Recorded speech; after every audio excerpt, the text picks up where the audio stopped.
Hello and I welcome you to Vigyan recharge. अगर मैं आपसे ये कहूं कि आज के समय दवाइयां आपको जबरदस्ती खिलाई जाती हैं, इतिहास बताता है कि लोगों को बीमारियां जानबूझकर दी गई हैं और फिर उन बीमारियों को ठीक नहीं बल्कि कंट्रोल में रखने के लिए दवाइयां बनाई गई हैं ताकि आप पूरे जीवन दवाइयां खाकर कंपनियों के लिए पैसे छापने की मशीन की तरह इस्तेमाल हो सको। तो क्या आप इस बात पर यकीन करेंगे? अगर नहीं तो आइए आपको कुछ ऐसा बताता हूं जो आपको पता होना चाहिए। सन 1800 में तेल की खोज होने के बाद जॉन डी रॉकफेलर ने स्टैंडर्ड ऑयल नाम की कंपनी खोलकर अमेरिका में सबसे बड़ा ऑयल एम्पायर खड़ा कर लिया। उसका फॉर्मूला बिल्कुल सिंपल था, छोटी कंपनियों को खरीद लो, जो ना बिके उसके कंपटीशन में उतर जाओ, दाम इतने नीचे कर दो कि सामने वाली कंपनी लॉस में चली जाए और जैसे ही कंपटीशन खत्म हो दाम को वापस फिर आसमान पर उठा दो। लेकिन 1911 में अमेरिकी सुप्रीम कोर्ट ने स्टैंडर्ड ऑयल की इस मोनोपोली को तोड़ने के लिए इस बिजनेस प्रैक्टिस को इलीगल घोषित करके उसके एम्पायर को 34 कंपनियों में तोड़ दिया, जिसमें एक थी एक्सॉन। अब रॉकफेलर ने यहाँ पर एक चीज नोट करी कि पेट्रोकेमिकल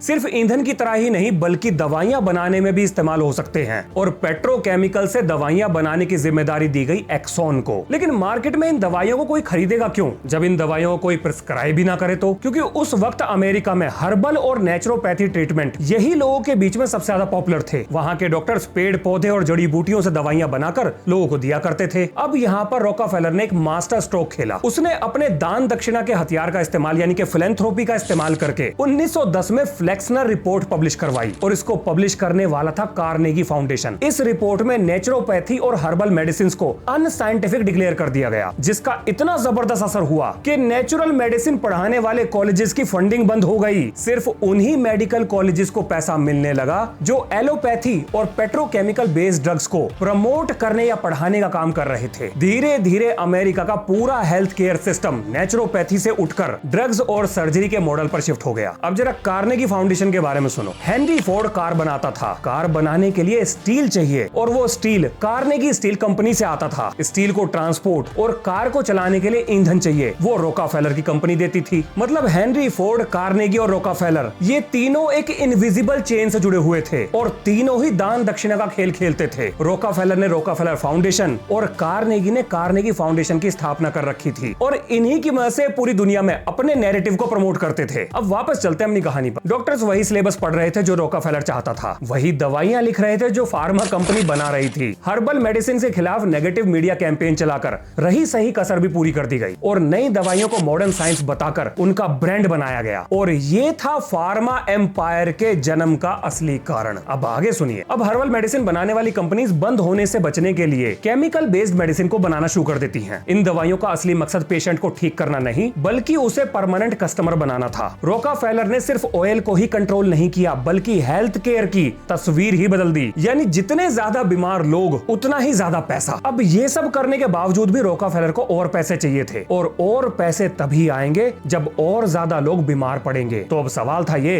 कि लोगों को बीमार कैसे किया जाए, जिसका जवाब था उनकी खाने पीने की आदतें बदल दो। और यही वो पॉइंट बना जहां से रॉकफेलर की एग्रीकल्चर इंडस्ट्री में एंट्री शुरू हुई। रॉकफेलर फाउंडेशन का एक एजेंडा था कि साइंस बेस्ड एग्रीकल्चर को प्रमोट करो। इस फाउंडेशन ने ग्रीन रेवोल्यूशन को जबरदस्त फंड किया। हाइब्रिड क्रॉप्स, पेट्रोकेमिकल फर्टिलाइजर्स और एग्रोकेमिकल्स को मॉडर्न एग्रीकल्चर के नाम पर मार्केट में उतार दिया गया। अमेरिका के किसानों ने सोयाबीन, मक्का और कपास का इतना ज्यादा प्रोडक्शन कर दिया कि मार्केट में डिमांड कोलैप्स कर गई। लेकिन समस्या यह थी कि उस जमाने में इनके तेल को कोई खाता ही नहीं था। तब इन लोगों ने तेल को हाइड्रोजिनेट करना शुरू कर दिया, जिससे उसका रंग, महक और टेक्सचर बदल गया और यहां से मार्केट में आया आपका वनस्पति घी, जैसे भारत में इस्तेमाल होने वाला डालडा। अब ये घी मक्खन जैसा दिखता तो था और सस्ता भी था, लेकिन एक समस्या थी, लोगों को इसको इस्तेमाल करने की आदत नहीं थी। तो आदत कैसे डालें? और यहाँ पर एंट्री होती है प्रोपोगेंडा मशीन की। अब रॉकफेलर फाउंडेशन के साथ मिलकर अलग अलग लोगों ने अमेरिकन हार्ट एसोसिएशन को पैसे खिलाए। अब ये याद रखना कि इस समय पर रॉकफेलर मर गया था, लेकिन उसका बिजनेस एम्पायर इसी प्रैक्टिस को फॉलो कर रहा था। अब अमेरिकन हार्ट एसोसिएशन ने एक नैरेटिव को पुश करा कि भैया आपके घी, मक्खन और नेचुरल फैट ये हृदय के लिए, हार्ट के लिए हानिकारक है, खतरनाक है और वेजिटेबल ऑयल हेल्दी है। रॉकफेलर की दान दक्षिणा की मशीन यानी कि फिलैंथ्रोपी वर्क ने एनजीओज के माध्यम से ये जानकारी हर घर तक पहुंचा दी और अब इसका रिजल्ट देखो। जैसे ही वनस्पति घी और वेजिटेबल ऑयल लोगों की डाइट में आए, लोगों में हार्ट डिजीज, ओबेसिटी और डायबिटीज बहुत तेजी से बढ़ने लगा। जब बीमारियां बढ़ी तो मार्केट में दवाइयों की डिमांड एक्सप्लोड हो गई। इसका फायदा सबको मिला। रॉकफेलर की फार्मा केमिकल इंडस्ट्री रातों रात पैसे छापने की मशीन बन गई और यह सब होने पर सिस्टम में सब खुश थे, डॉक्टर्स की डिमांड बढ़ गई, नए मेडिकल कॉलेज खुल गए, फार्मा कंपनीज का प्रॉफिट आसमान चढ़ गया, पॉलिटिशियंस हो गए, जज हो गए, ब्यूरोक्रेट्स हो गए, सबको अपने अपने हिस्से का पैसा मिल रहा था। और यही वो कारण था जिसकी वजह से इस सिस्टम को रोकना असंभव था। अब जरा भारत की बात सुनो। हमारा देश 1947 में आजाद हो गया और भारत में प्राचीन काल से घी और सरसों के तेल को सेहत के लिए अच्छा माना जाता था। अब रोकाफेलर फाउंडेशन की मदद से भारत में एक नैरेटिव को बदलने की कोशिश की गई। आपको जानकर हैरानी होगी कि हमारे देश में ग्रीन रेवोल्यूशन यानी कि हरित क्रांति की फंडिंग रोकाफेलर फाउंडेशन के द्वारा की गई थी। मतलब औरों ने भी फंड किया था, लेकिन रोकाफेलर फाउंडेशन का भी पैसा लगा हुआ था।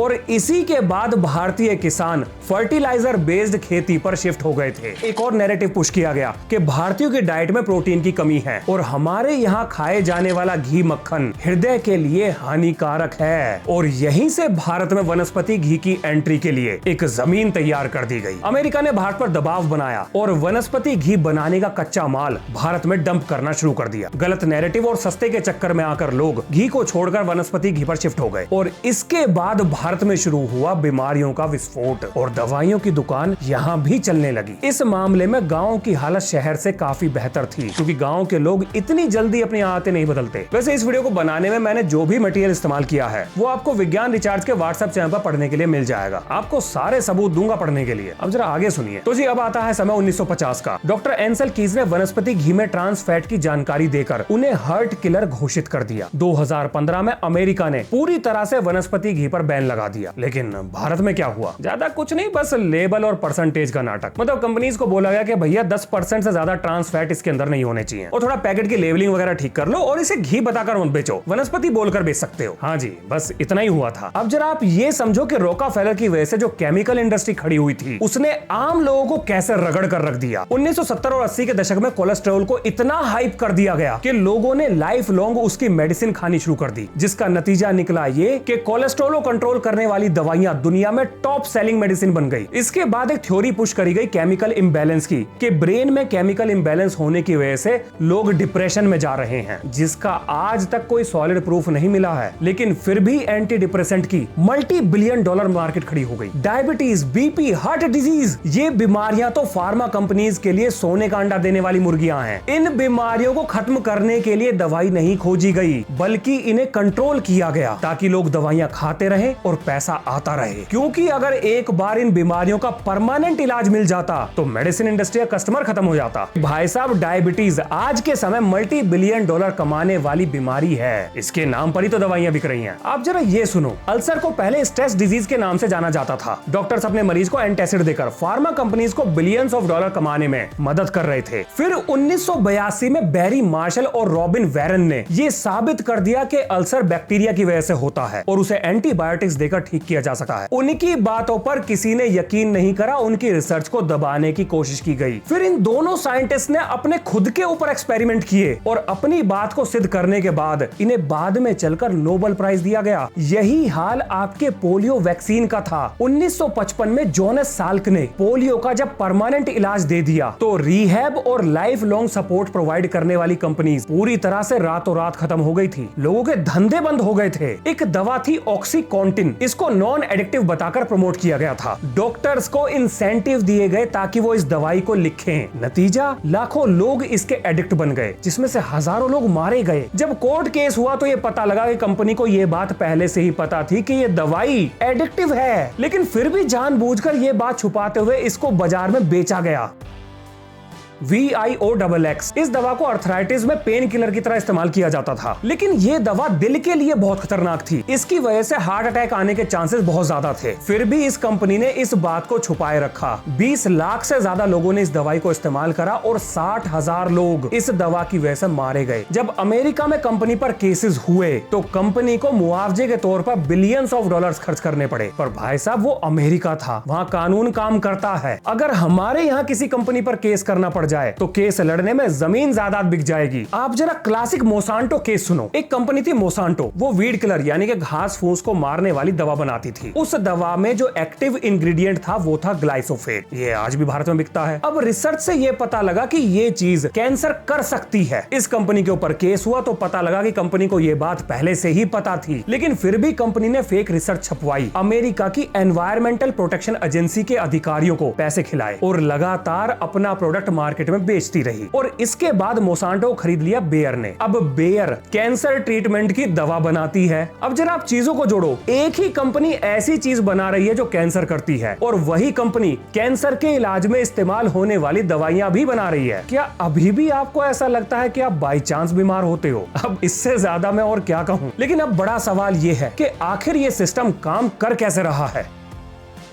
आपके बड़े बड़े टीवी नेटवर्क, न्यूज़पेपर, ये सब पैसे लेकर फार्मा कंपनीज की रिसर्च को पब्लिश करते हैं, उनका महिमा मंडन करते हैं। भाई साहब, जो रिसर्च प्रॉफिट लाती है वो पब्लिश होती है, जो नेगेटिव होती है वो दबा दी जाती है। रिसर्च पेपर छापने वाले जर्नल्स को खरीदा जाता है, स्टडीज को मैनिपुलेट किया जाता है, फेक रिसर्च हो गई, फेक सबूत हो गए, इनको मार्केट में उतारा जाता है। डॉक्टर्स को इंसेंटिव दिए जाते हैं, फॉरेन ट्रिप्स दी जाती हैं, स्पॉन्सरशिप और कमीशन दिए जाते हैं ताकि वो किसी खास दवाई को प्रिस्क्राइब करें। भारत में मेडिकल रिप्रेजेंटेटिव्स गिफ्ट्स और टूर के ऑफर्स लेकर डॉक्टर्स के क्लिनिक के बाहर बैठे रहते हैं। यहाँ तक कि कुछ डॉक्टर्स के बच्चों की विदेश में मेडिकल पढ़ाई का पूरा खर्च ये भी दवा कंपनी उठाती है। हर जगह मिसलीडिंग एड्स चलते हैं, मतलब मैट्रेस कमर दर्द को ठीक करेगा, तेल घुटने के दर्द को ठीक करेगा और मल्टीविटामिन बॉडी बना देगा। ये सारे प्रोडक्ट सिर्फ एडवर्टाइजमेंट की वजह से बिकते हैं, मेडिकल साइंस की वजह से नहीं। एक अकेले कोविड ने फार्मा कंपनीज की सेल्स को कितना बढ़ा दिया ये सबको पता है और भविष्य में जब भी ऐसे पैंडेमिक आएंगे ये फार्मा कंपनीज के लिए जैकपॉट लगा देंगे। अब आप ये सोच रहे होंगे कि भाई इस सिस्टम का इलाज क्या है? तो देखो जी, इस सिस्टम का इलाज सिर्फ एक ही है, वो है डर। डर पैदा करना होगा। ऐसे कानून बनाओ कि गलती करने वाले के लिए ना बचने का रास्ता हो और ना ही कोई माफी। नहीं तो भोपाल गैस ट्रेजेडी जैसे हादसे होते रहेंगे और उनके पीछे जिम्मेदार लोग विदेश भाग जाएंगे। अब जरा फार्मा कंपनीज की मिली भगत को तोड़ते हैं। देखो, जब भी कोई फार्मा कंपनी किसी दवाई को मार्केट में लाए तो उससे पहले उसके क्लिनिकल ट्रायल्स की जांच एक अनोनिमस और इंडिपेंडेंट बॉडी के द्वारा की जाए। मतलब फार्मा कंपनी तो क्या,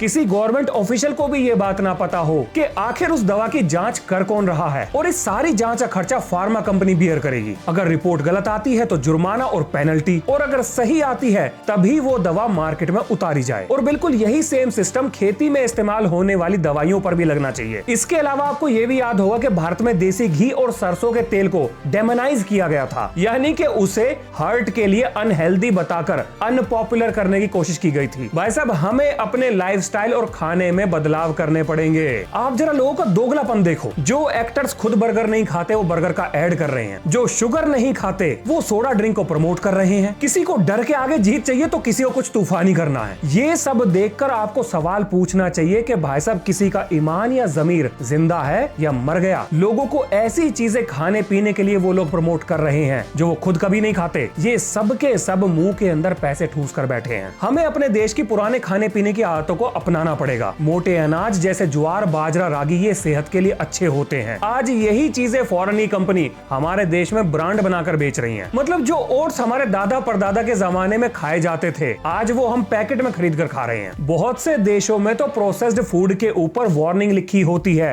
कि इसके अंदर ये केमिकल है और इससे ये बीमारी होगी। ये सिस्टम हमें भी अपने देश में लाना पड़ेगा। प्रोसेस्ड फूड के ऊपर वार्निंग लिखी होनी चाहिए ताकि लोग अनजाने में बीमारियों का शिकार ना बने। और सबसे जरूरी, बच्चों को बचाओ। स्कूल्स और कॉलेजेस में प्रोसेस्ड और फास्ट फूड पर बैन लग जाना चाहिए। तो स्कूल में सिर्फ हेल्दी ऑप्शन ही होना चाहिए। इसके अलावा इंडियन मेडिकल एजुकेशन में भी बदलाव की जरूरत है। आज के समय जो पढ़ाई का सिस्टम है वो फार्मा ड्रिवन है, वो बचाव से ज्यादा इलाज पर फोकस करता है। इसको बदलने की जरूरत है। ऐसे वेल क्वालिफाइड और ईमानदार डॉक्टर्स की टीम बनाकर जो भारत और भारतीयों की जरूरत के हिसाब से मेडिकल कॉलेजेस की स्टडीज को डिजाइन कर सकें, उन सभी को एक प्लेटफॉर्म पर लाने की जरूरत है। अब इतनी बात कर ली तो जरा कानून पर चलो। हमारे देश में कानून एग्जिस्ट करता है, ड्रग्स एंड कॉस्मेटिक एक्ट 1940, जिसमें 2008 से पहले नकली दवाई बनाने पे या पकड़े जाने पर 5 साल की कैद और लगभग 10,000 के आसपास जुर्माना था। 2008 में इसमें संशोधन किया गया और कम से कम 10 साल की कैद और 10 लाख के जुर्माने का प्रावधान कर दिया गया। अब ये जेल इससे ज्यादा भी हो सकती है और ऐसे केसेस में पुलिस बिना वारंट के एक्यूज्ड को